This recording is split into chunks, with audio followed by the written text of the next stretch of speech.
Question number 8 का third part है आपका √2401 इज इक्वल टू रूट में 7 टू द पावर x। ठीक है, आपको निकालनी है x की वैल्यू। तो यहाँ पर हमें x की वैल्यू निकालनी है, तो कैसे फाइंड करेंगे हम ये x की वैल्यू? देखते हैं। सबसे पहले हम क्या करेंगे, दोनों तरफ रूट लगा हुआ है आपके पास, √2401 के ऊपर भी लगा है और 7 टू द पावर x के ऊपर भी रूट लगा हुआ है। ठीक है, तो पहले हम इस रूट को हटाएंगे यहाँ से। तो कैसे हटाएंगे, हम क्या करेंगे, squaring both side, squaring both side. तो जब हम स्क्वायर करेंगे बोथ साइड तो ये रूट जो होगा वो हट जाएगा। ठीक है, जब हम √2401 का स्क्वायर करेंगे और यहाँ पर seven to the power x का स्क्वायर करेंगे, ठीक है, तो ये रूट जो होगा वो ये रूट और स्क्वायर आपस में एडजस्ट हो जाएंगे, तो आपकी जो वैल्यू हो जाएगी वो 2401 और यहाँ पे आ जाएगी 7 टू दी पावर x। ठीक है, तो आपके पास हो गया ये 2401 is equal to 7 to the power x। अब ये हो गया। अब आपको सॉल्व करना है, यहाँ पर 7 टू दी पावर x है। ठीक है, बेस आपके पास 7 है, तो यहाँ भी आपको 2401 में भी 7 टू दी पावर समथिंग लेकर आना है। तो 2401 का हम क्या करेंगे, प्राइम फैक्टर निकालेंगे 2401। तो 7 के टेबल से करते हैं, 7 3 ज़ा 21, 3 बचा, 7 4 ज़ा 28, 2 7 3 ज़ा 21, देन अगेन 7 से, तो 7 4 ज़ा 28, 6 बचा, 7 9 ज़ा 63 एंड देन 7 7 ज़ा 49 एंड देन 7 1 ज़ा 7। तो यहाँ पे 7 कितनी बार आया, 4 टाइम्स। तो हम 2401 को 7 टू दी पावर 4 लिख सकते हैं और is equal to 7 to the power x। अब बेस सेम है आपका, ठीक है, बेस सेम है 7 7, तो आपका पावर और पावर भी आपस में इक्वल होगा, यानी कि x इज इक्वल टू में आपके पास होगी वैल्यू कितनी, 4।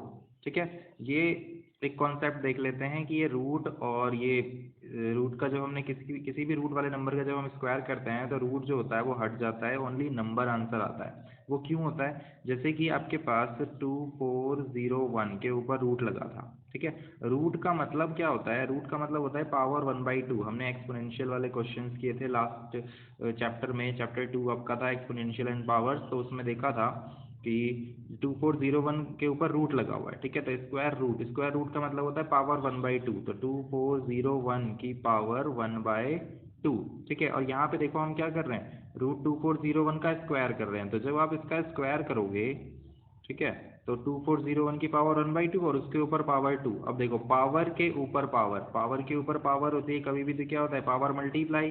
तो यहाँ पे क्या हो जाएगा, 2401 की पावर 1/2 मल्टीप्लाई बाई 2, ये 2 और ये 2, ठीक है, कट जाएंगे, 2 1 2 2 1 2 कैंसिल, तो आपके पास क्या बचा, 2401 की पावर 1। अब 2401 की पावर किसी की भी पावर 1 होती है, तो 2401 अकेला आंसर हो जाता है।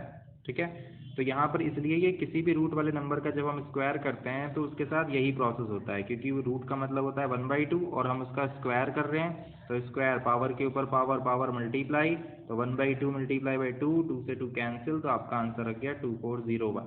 तो जैसे कि अगर हम किसी √2 का स्क्वायर करेंगे, √2 का स्क्वायर क्या होगा, √2 का स्क्वायर क्या होगा, आंसर 2 आएगा। क्यों होगा, क्योंकि √2 का स्क्वायर का मतलब हुआ 2 की पावर 1/2 और उसके ऊपर पावर है 2।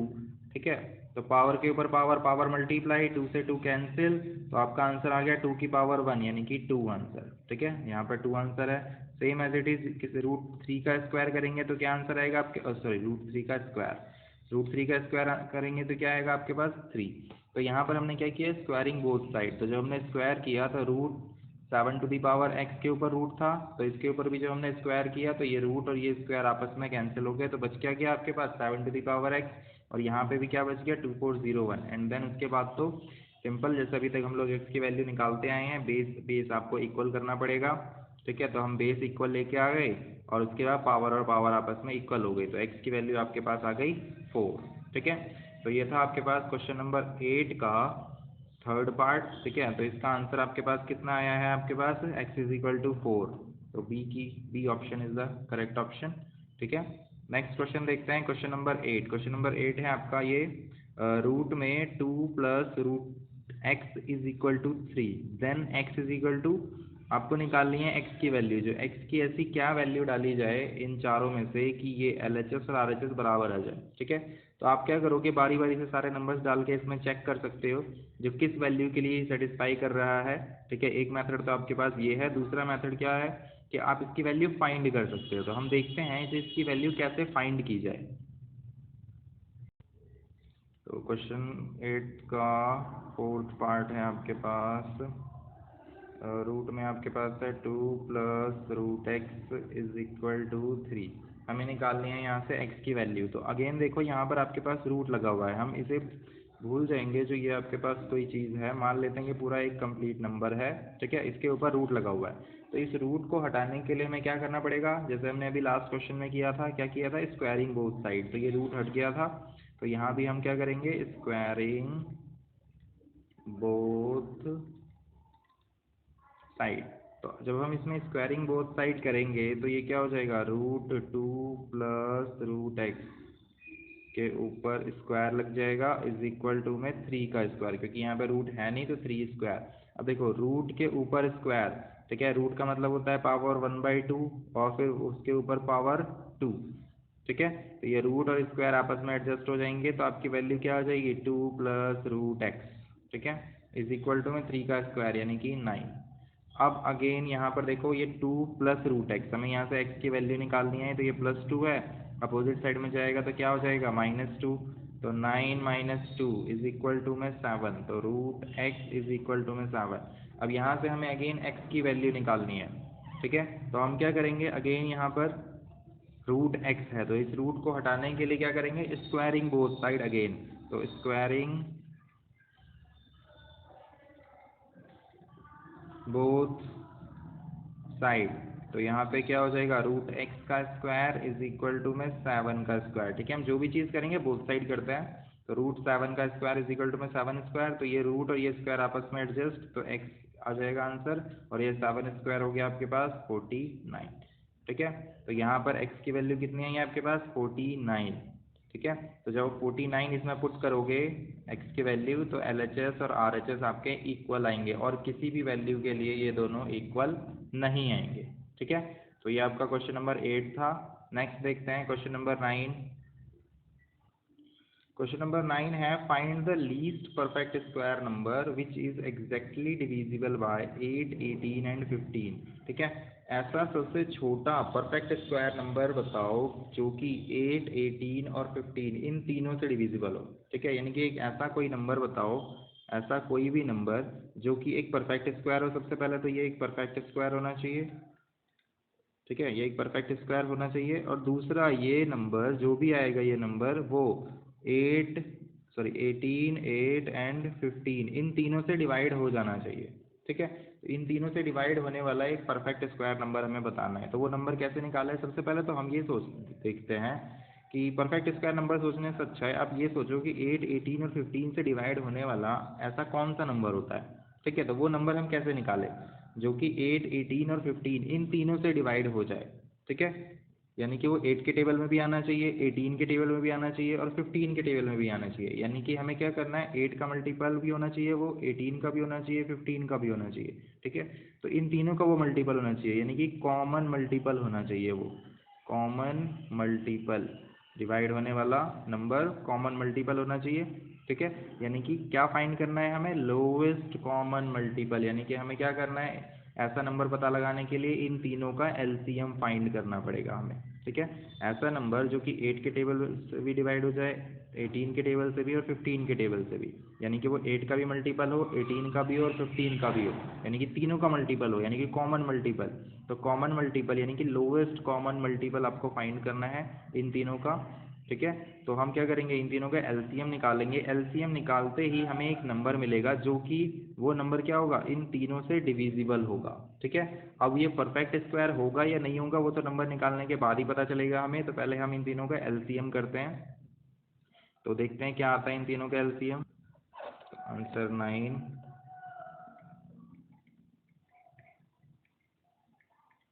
LCM of 8, 18 and 15। ठीक है, 8, 18 एंड 15 का एलसीएम निकालते हैं हम, 8, 18 एंड 15। तो 2 4 ज़ा 8, 2 9 ज़ा 18, 2 2 ज़ा 4, 2 1s are 2, 9 as it is, 15 as it is, 3 3s are 9, 3 5s are 15, 3 1s are 3, 5 as it is, and then 5 1s are 5. आप यहाँ पर इसके प्राइम फैक्टर्स निकालना वहाँ पे छोड़ सकते हो, जो आपको दिखेगी आप कोई कॉमन फैक्टर नहीं है, ठीक है, तो आप यहीं पे छोड़ सकते हो और इन सब की मल्टीप्लाई कर सकते हो, ठीक है। यहाँ पे जो मैंने ये 3 और 5 अलग से किए हैं, आपको ये 3 5 यहाँ पे भी मिल जाते, तो इन सब की मल्टीप्लाई करते तो भी हमारा वही चीज़ आता, ठीक है। खैर अगर आप लास्ट तक भी करते हो तो भी कोई प्रॉब्लम नहीं है। तो हमें इसका एलसीएम निकालना था, तो इनका एलसीएम क्या है आपके पास, देखते हैं। 2 2 ज़ा 4, 2 ज़ा 8, ठीक है, 8 3 ज़ा 24, 24 3 ज़ा 72, और 72 5 ज़ा कितना है आपके पास, 5 2 ज़ा 10, 1 5 7 ज़ा 35, और 1 36, 360, ठीक है। तो आपके पास एलसीएम आया 360, बट ये 360 जो है ये एक परफेक्ट स्क्वायर नहीं है, ठीक है। देखो यहाँ पर क्या हो रहा है आपके पास ये 2 का पेयर तो बन रहा है, ठीक है, ठीक है। पहले मैं इसे रफ कर देता हूँ।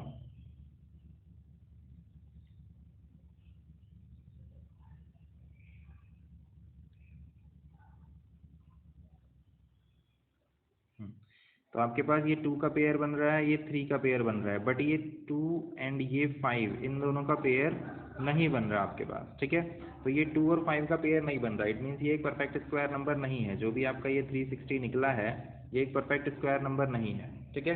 तो हमें तो एक ऐसा नंबर चाहिए ना जो कि एक परफेक्ट स्क्वायर नंबर हो और इन तीनों से डिविजिबल भी हो। तो इन तीनों से डिविजिबल नंबर तो हमें मिल गया, जो ये नंबर जो होगा वो 360 होगा, बट ये एक परफेक्ट स्क्वायर नहीं है। तो हम क्या करेंगे, इसी को परफेक्ट स्क्वायर बना देंगे, ठीक है, क्योंकि हमें एक ऐसा नंबर मिल चुका है कि ये इन तीनों से डिवाइड हो जाएगा, 8 18 इन 15 से। अब हम क्या करेंगे, इसे परफेक्ट स्क्वायर बनाने के लिए क्या करेंगे, इसमें किसी चीज़ की मल्टीप्लाई करेंगे ताकि ये परफेक्ट स्क्वायर हो जाए, यानी कि जिसका पेयर नहीं बन रहा, ठीक है। 2 and 5 are unpaired in the prime factorization,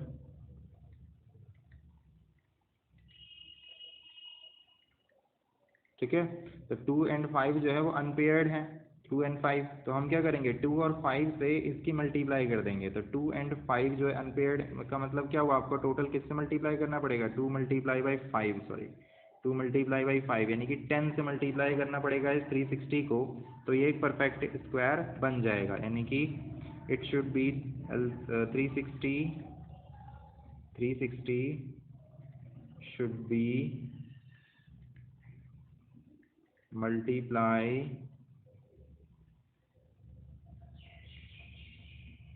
by 10 to make it a perfect square number, ठीक है। इसे एक परफेक्ट स्क्वायर बनाने के लिए हमें क्या करना पड़ेगा, 10 से मल्टीप्लाई करना पड़ेगा, यानी कि the smallest, the least perfect square, the least perfect square number which is exactly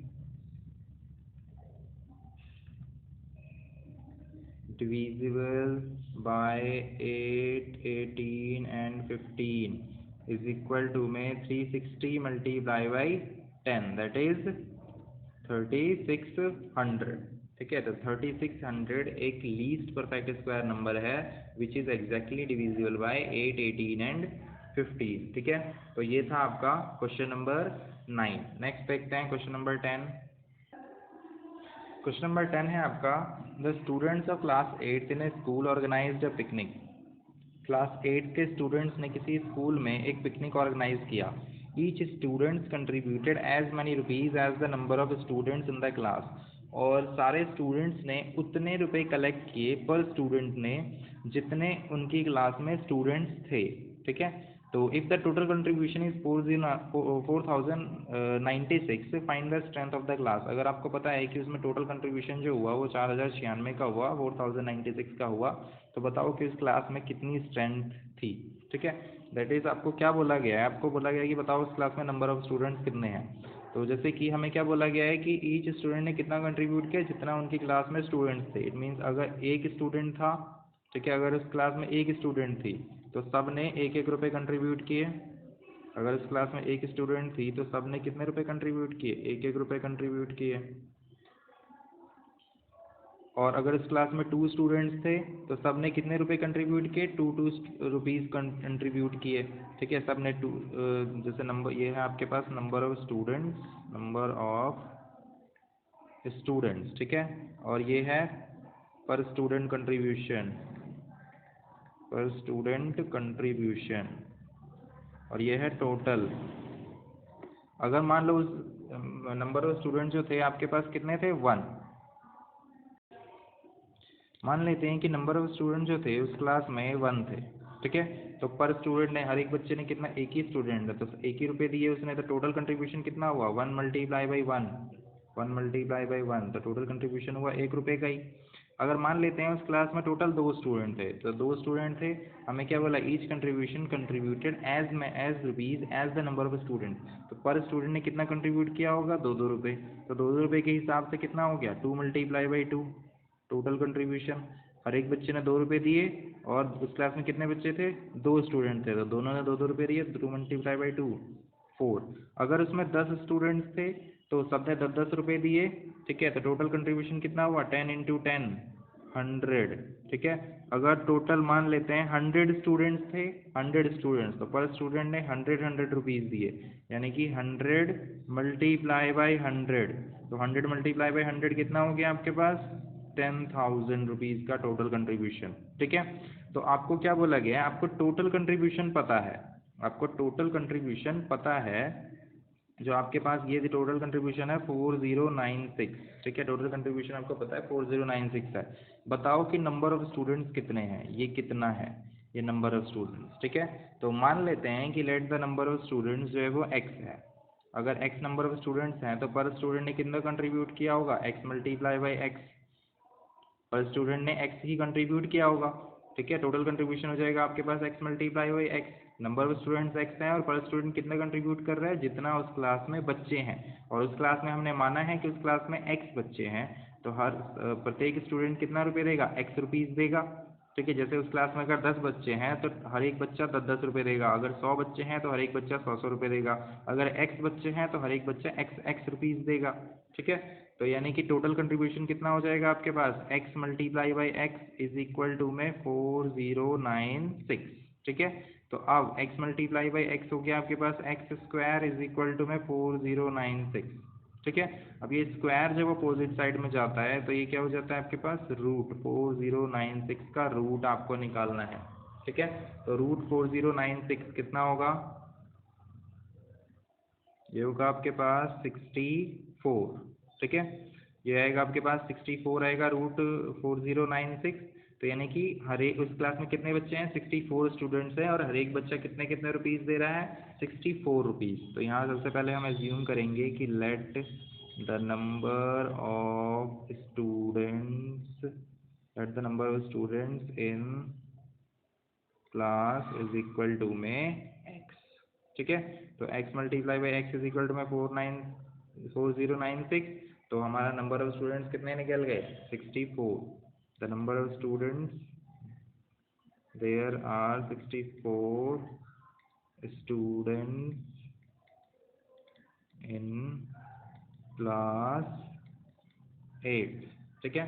तो टोटल 64 स्टूडेंट्स हैं क्लास 8 में, और उन सब ने 64 रुपीज़ कलेक्ट किए, तो टोटल कंट्रीब्यूशन हुआ आपके पास कितना, 4096, ठीक है।